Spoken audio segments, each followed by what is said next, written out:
এবার কালিম্পংয়ের ছবি আপনাদের সামনে রাখবো, যেখানে রেলের নির্মীয়মান টানেলে মৃত্যু হলো এক শ্রমিকের। এই ঘটনা ঘটেছে কালিম্পংয়ের T9 টানেলের মধ্যে। রেলের একটি নির্মীয়মান টানেল, যেখানে এই দুর্ঘটনা ঘটেছে, যেখানে এক শ্রমিকের মৃত্যু হয়েছে। ভালুখোলায় এই ঘটনা ঘটেছে।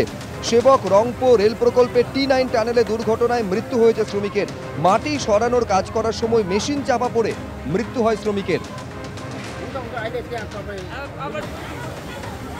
এর আগে আপনারা জানেন যে উত্তরাখণ্ডে টানেলে কাজ করতে গিয়ে এই বঙ্গেরই শ্রমিক যারা ছিলেন তাদের অনেকে আটকে পড়েছিলেন। দীর্ঘ প্রচেষ্টার পর তাদের উদ্ধার করা সম্ভব হয়। এবার সেই রকমই আরেকটি টানেলে কাজ করতে গিয়ে বিপর্যয়।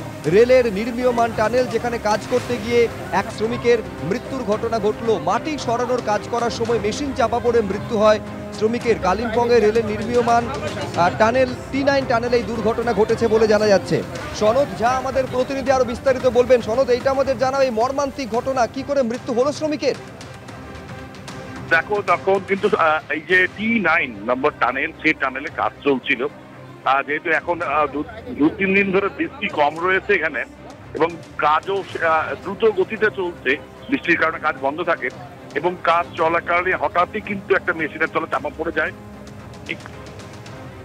এবং ঘটনাস্থলে মৃত্যু হয়। এবং স্বাভাবিক এর আগেও কিন্তু এই টানেলে কিন্তু এই দুর্ঘটনা ঘটেছে, কাজ করতে করতে একই রকম ভয়াবহ ঘটনা ঘটেছে এর আগেও।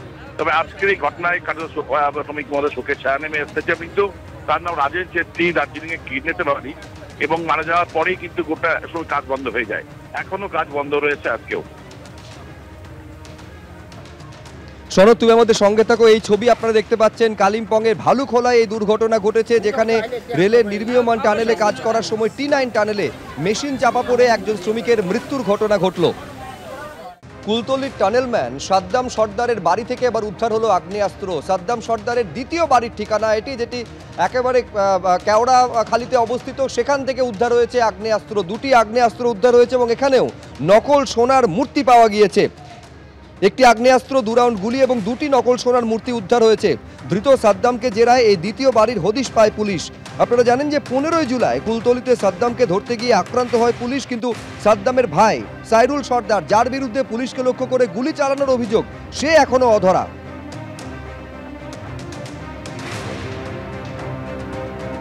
এই সাদ্দামের বাড়িতে গিয়ে টানেলের হদিশ পায় পুলিশ। একেবারে খাটের নিচে টানেল, সুড়ঙ্গ, এবং এই সুড়ঙ্গ খাল পথে গিয়ে মাতলা নদীর সঙ্গে মেশে এবং এখানেই পুলিশের অনুমান ছিল যে এই পথেই বারে বারে পালিয়ে যেত সাদ্দাম সর্দার।